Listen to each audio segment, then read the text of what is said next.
Graça e paz, queridos. Estamos aqui juntos mais uma vez, graças ao nosso bom Deus. Eu espero que domingo que vem não estejamos mais, que Jesus já tenha voltado. Mas se o Senhor não voltar, daqui até domingo estaremos de novo aqui com vocês. Porque olha, queridos, está perto a volta de Jesus. Com certeza está muito perto. Muitos são os sinais que o Senhor deixou para que pudéssemos reconhecer, entender o momento da sua volta. Então nós estamos vivendo num mundo muito distante de Deus, valores distorcidos, princípios quebrados, e aguardamos com ansiedade a volta de nosso Senhor Jesus Cristo. E Ele vai voltar, pode crer nisso. Muitas pessoas estão desatentas, até brincando com as coisas de Deus, porque não sabem ou então não acreditam, mas Ele vai voltar, tenha certeza disso. Mas enquanto Jesus não volta, vamos trabalhando para o Senhor, orando, pregoando a sua palavra, e tivemos aqui uma santa ceia muito linda, muito bom poder cear na presença de Deus. Veja essas imagens da santa ceia. Olha que culto lindo, foi muito ungido, foi muito abençoado e graças a Deus, Deus operou de maneira poderosa. E nesse mesmo dia, o dia da Santa Ceia, nós tivemos aqui um culto à noite para a família.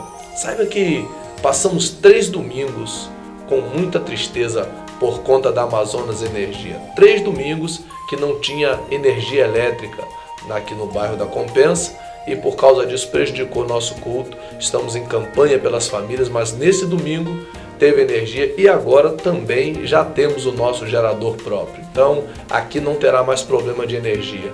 Então nesse domingo que passou tivemos um culto muito abençoado pelas famílias. Eu e os pastores, bispos orando pelas famílias. Dá uma olhadinha como foi lindo esse culto de domingo. A oração pelas famílias.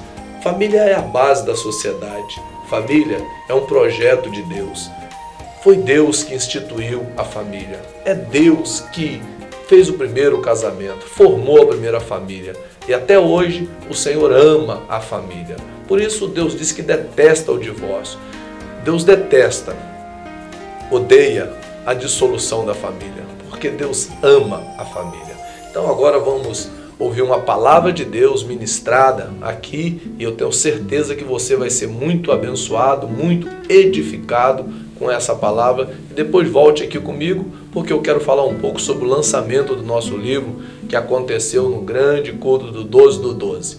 Postaremos imagens no próximo programa, mas você vai ver que Deus tem nos abençoado grandemente nesse lugar. Tivemos um fruto fiel tremendo, a igreja lotada, pessoas por todo canto, pessoas que não tinham lugar para sentar, porque foi muito abençoado. Mas ouça agora a palavra de Deus. A família, ela está no coração de Deus, de tal forma que Deus, eu estava pensando hoje de manhã, eu não queria ser Deus. Não sei se alguém tem vontade de ser algo parecido com Deus, porque veja bem, só em ser pastor, apóstolo, a gente já vive num certo nível de isolamento.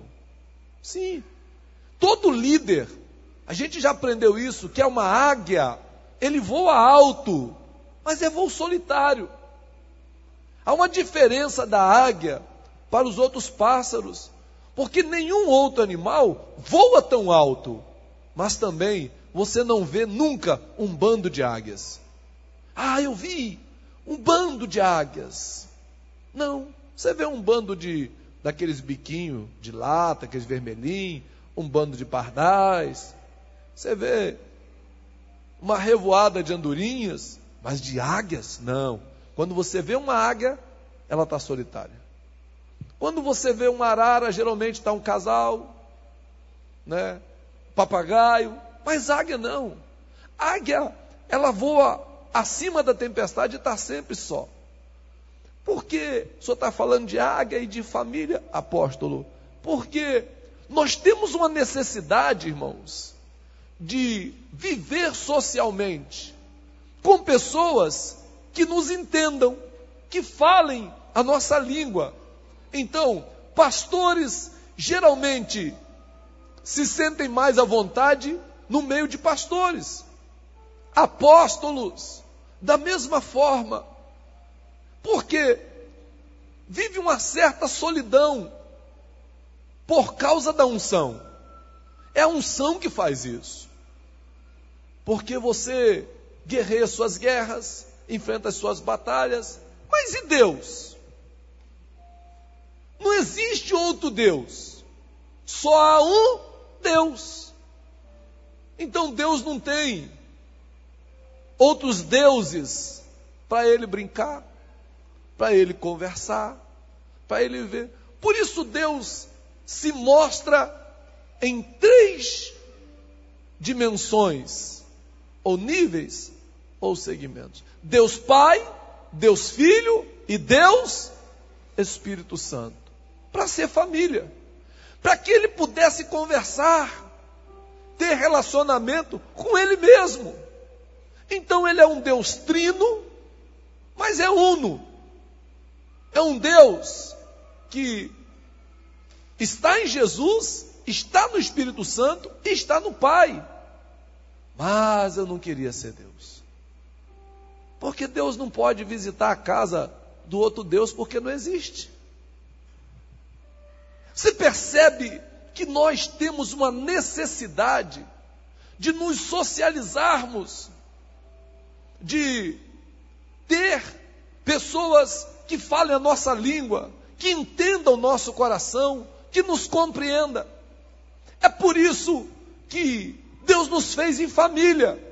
É por isso que Deus fez primeiro Adão sozinho e deixou Adão sentir um pouco do que é ser solitário, para que ele sentisse falta de Deus. Então agora eu vou formar a família. E fez Deus Eva e falou: agora multipliquem-se sobre a terra e formem muitas famílias.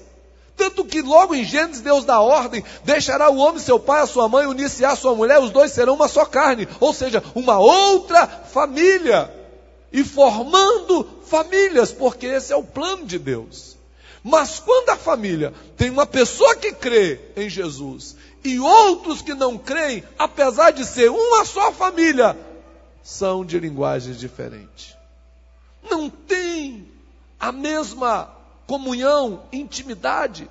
Não são as mesmas pessoas, apesar de um pai ou de um marido, uma esposa, mas não têm o mesmo entendimento. Porque aqueles que Jesus não entrou no coração, não entendem do mesmo jeito que você entende. Sim ou não? Ou você acha que o seu irmão que não é crente vai entender as coisas como você entende? Que o seu pai que não é crente, ou sua mãe, ou sua esposa, ou seu filho, ou seu sobrinho, ou seu tio, que não tem Jesus, ele vai ter o mesmo entendimento que você? Claro que não. Daí entra o conflito dentro de casa. Por quê? Os seus valores são outros. Quando uma pessoa aceita Jesus, aí é que Jesus falou: pensa que eu vim trazer paz à casa? Eu vim trazer espada, porque numa casa estará dividido pai contra filho, mãe contra filha, irmão contra irmão. Não que Jesus veio fazer a família se destruir, não. Ele veio dizer que haverá isso, mas há uma promessa para que isso mude. É tão terrível quando você enfrenta esse mal do século chamado solidão. Às vezes as pessoas podem estar num shopping com centenas de pessoas, numa igreja com centenas de pessoas, e se sentir sozinho. Por que se sente sozinho? Porque não tem encontrado quem fala a mesma língua, está no mesmo nível que ele. Mas dentro de uma casa, numa família, onde tem algumas pessoas que creem em Jesus e outros que não creem, a guerra é grande, irmãos. A guerra é grande, porque nós somos influenciados pelo mundo espiritual. Daí, aquele que tem Jesus é influenciado para o bem, pelo Espírito Santo que habita dentro de nós, pela família de Deus.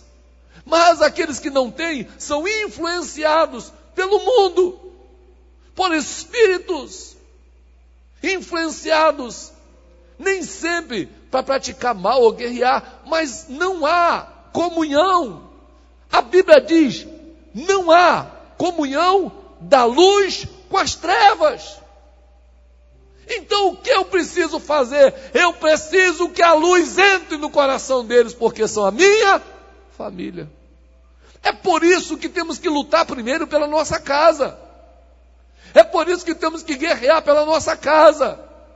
Não adianta ganhar o mundo inteiro e perder a vida, a alma, ou não ver a sua família salva.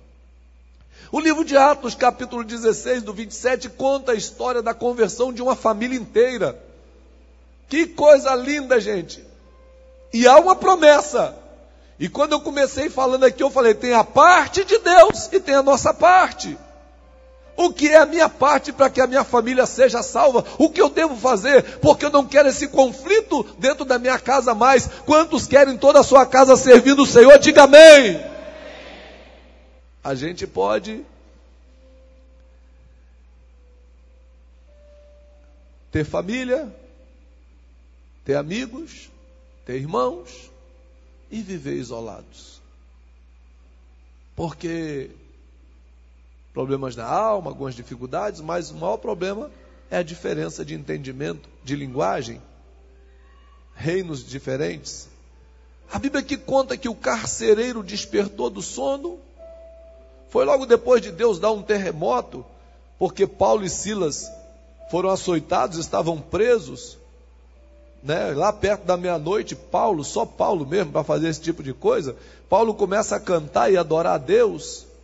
O cara está com as costas todas cortadas de chicotadas por causa de Jesus, preso a um tronco, numa prisão, e a prisão não era igual a de hoje, também era terrível do mesmo jeito que as de hoje, mas eram subterrâneas, eram em cavernas, eram cavados, era feito debaixo da terra.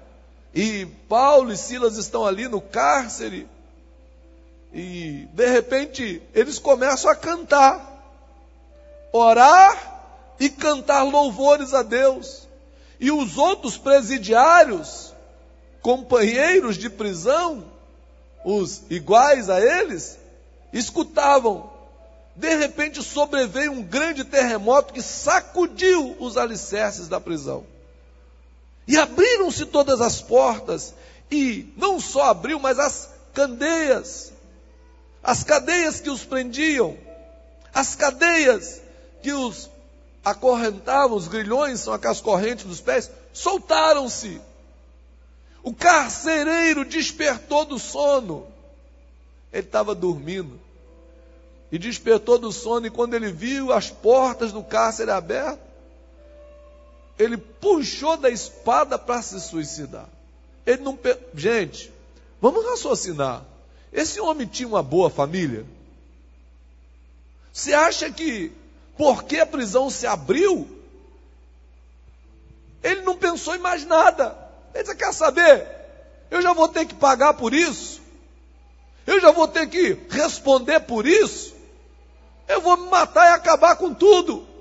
E ele passa a mão da espada. Quem não tem uma casa estruturada não suporta a pressão. Não aguenta. Porque a família é a base.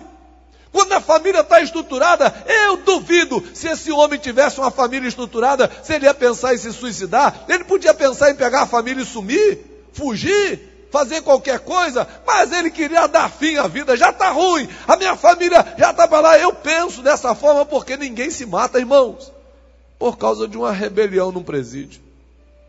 Mas ele quis dar fim à própria vida. Isso é tão sério que você vai ver o final dessa história. Porque teve o terremoto, porque Deus fez tudo isso por causa de uma família. Porque os presos não fugiram. Não, quando ele passa a mão da espada e pensa se lançar sobre ela, atravessando o seu ventre, Paulo vira de lá e diz, pare, não te faças dano algum, porque ninguém fugiu, todos nós estamos aqui.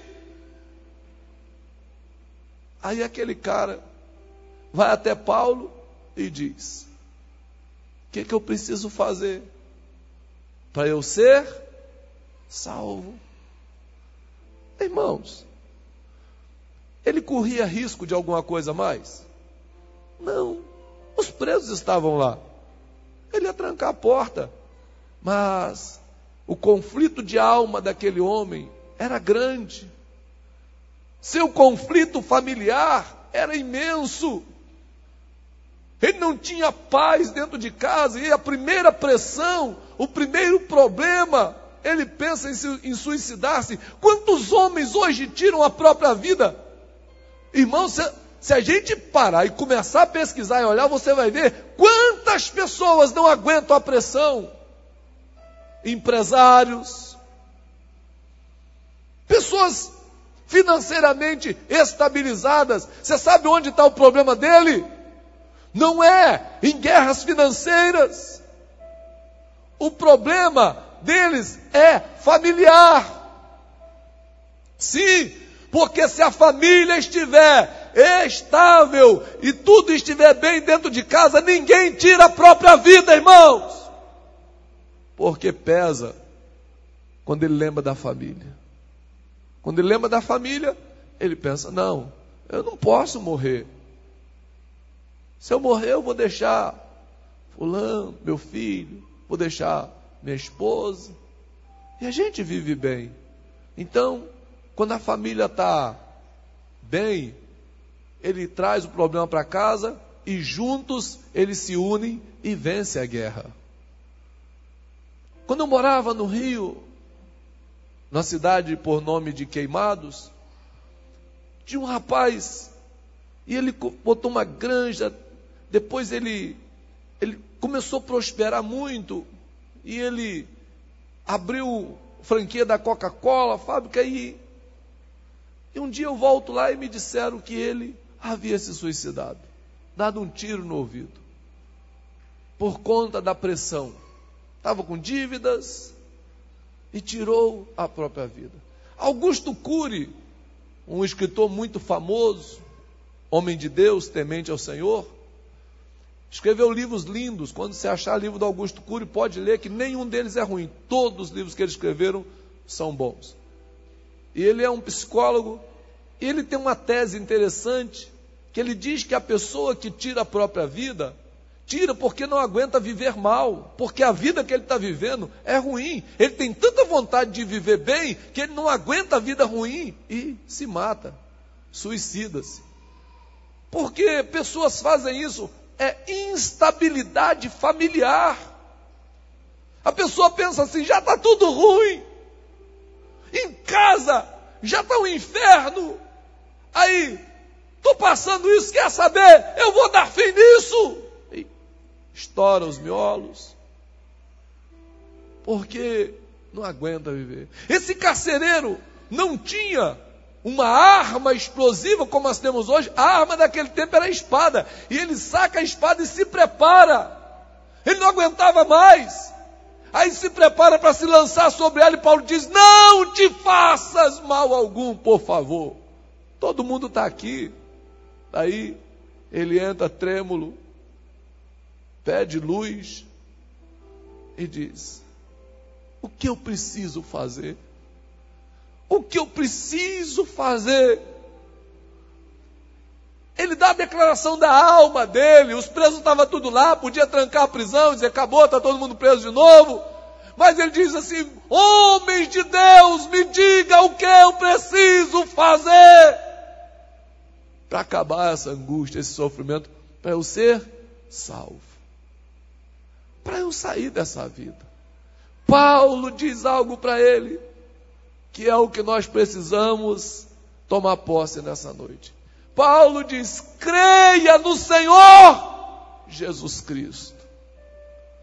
O diálogo aqui está resumido, porque Paulo, se tivesse preocupado só com ele, se ele não tivesse sinalizado o problema que ele enfrentava familiar, Paulo não teria dito assim. Paulo teria, crê no Senhor Jesus. Mas Paulo vira e diz, crê no Senhor Jesus e será salvo tu e a tua casa. Ou seja, você será salvo e o conflito vai acabar. Sua família também. Aquele homem pega Paulo, pega Silas, aí ele já não tinha mais medo de morrer ou de ser preso, porque ele não podia pegar Paulo e Silas e tirar da cadeia. Ele tira Paulo e Silas, tranca a prisão e de madrugada leva Paulo e Silas para casa. Quando chega lá, Paulo e Silas reúne toda a família e começa a pregar para eles. Aquela família sofria, irmãos. Aquele homem não aguentava mais. Para ele, morrer ou viver, tanto fazia. Ele já não suportava mais. Aí Paulo começa a expor o evangelho, dizer: olha, tem uma saída, existe uma forma. Jesus Cristo, que foi morto, crucificado, ressuscitou, está sentado à direita de Deus. Ele liberta você dos traumas, ele liberta você dos pecados, ele transforma a vida de vocês. Creiam nele, acreditem nele, ele é Deus. E aquela família inteira, olha o que a Bíblia diz. E lhe pregaram a palavra de Deus, a ele e a todos da sua casa. Aí aquele homem pega e se torna discípulo, porque vai cuidar das feridas do discipulador. Não foi ele que fez as feridas, ele era carcereiro. Foram os soldados. E ele vai cuidar das feridas de Paulo. Trata as feridas do líder. Depois que ele trata as feridas do seu líder, ele é batizado. Olha o que a Bíblia diz. Então, lavou-lhe os vergões dos açoites, e logo depois de cuidar das feridas de Paulo, foi ele e toda a sua família batizado. Então, levando-os para a sua própria casa, lhes pôs à mesa com todos os seus, e manifestava grande alegria entre eles por terem crido em Deus. A família toda foi salva e estava alegre porque houve cura e libertação. Deus vai nos levar para falar para as famílias que estão sofrendo: ei, não morram não, tem salvação, tem Jesus Cristo, existe uma vida melhor. A luz do Senhor que resplandeceu na sua vida vai resplandecer na vida de muitas famílias. A sua dor vai ser cura para os outros, as suas feridas vão ser motivo de terremoto, mas vai ser motivo de salvação de famílias inteiras.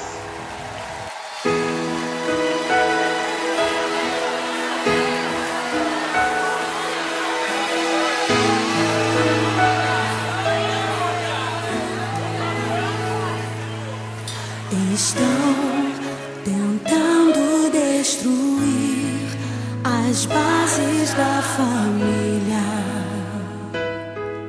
o modelo de Deus. Quantos filhos choram a separação dos pais? Ó Deus,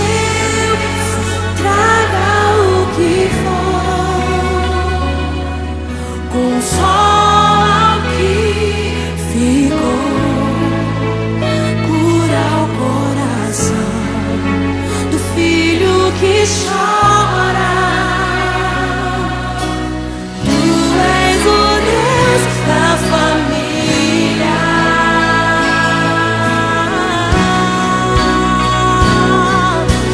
Mãe, não desista do teu lar.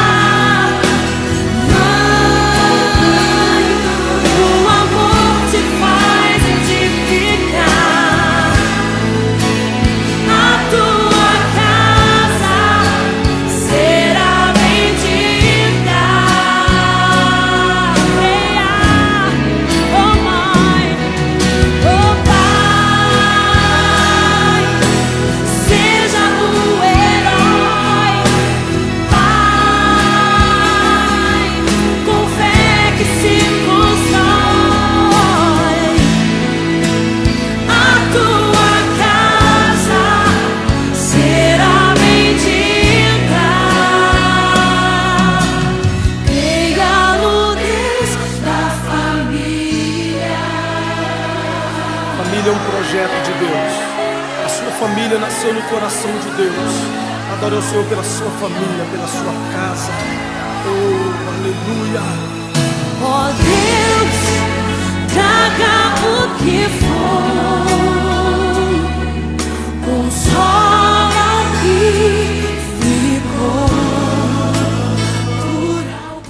Queridos, que bom poder ouvir a palavra de Deus e por uma coisa tão santa, tão abençoada que é a família. Estamos realmente orando muito pelas famílias. E olha, para a edificação da família, nós lançamos esse livro, que é Procura-se um Homem, o perfil do homem aprovado por Deus, o homem que Deus realmente deseja que sejamos. Então, lançamos ele na sexta-feira, foi muito lindo o lançamento no 12/12, e agora você tem ele disponível para livrarias e para pessoa física também.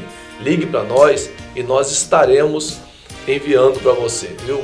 Aparece aí no seu monitor o novo telefone, então ligue para nós. Nós estaremos enviando para você o livro se você quiser, ou vem aqui adquirir na nossa livraria aqui na Gerando Vidas. Olha, que pena que o nosso programa está acabando, mas eu tenho certeza que sua família será muito abençoada. Venha orar com a gente. Olha só, nós oramos pela família, estamos numa campanha mesmo, mergulhando eles no óleo, orando pelos pedidos de oração. Deus está salvando famílias, Deus está salvando casamentos, restaurando o ambiente agradável familiar, o amor, a comunhão entre eles. Então venha com a gente, venha orar com a gente. Nós vamos encerrar esse programa com esse clipe sobre a família e eu quero que você veja como foi e que você venha hoje, às 18h30. Quero orar por você, quero orar por sua casa.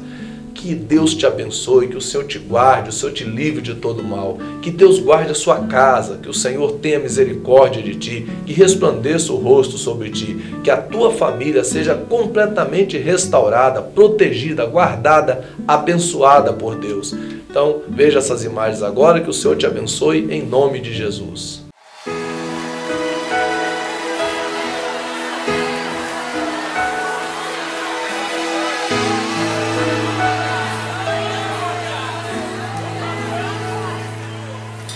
Estão tentando destruir as bases da família, o modelo de Deus. Quantos filhos choram a separação dos pais? Ó Deus,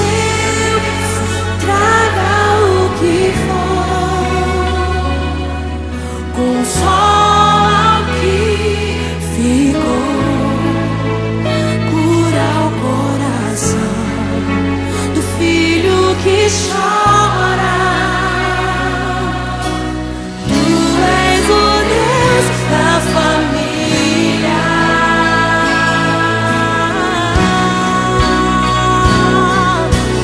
Mãe, não desista do teu lar.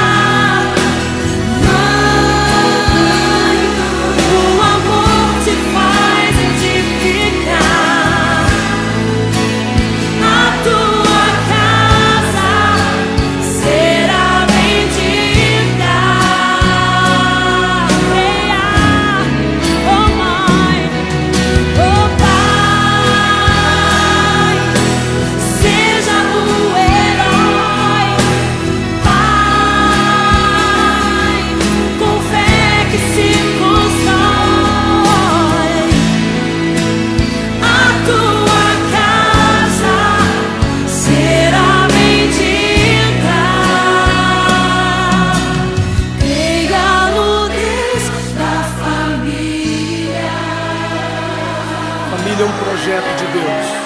A sua família nasceu no coração de Deus. Adore o Senhor pela sua família, pela sua casa. Oh, aleluia. Ó Deus, traga o que for, consola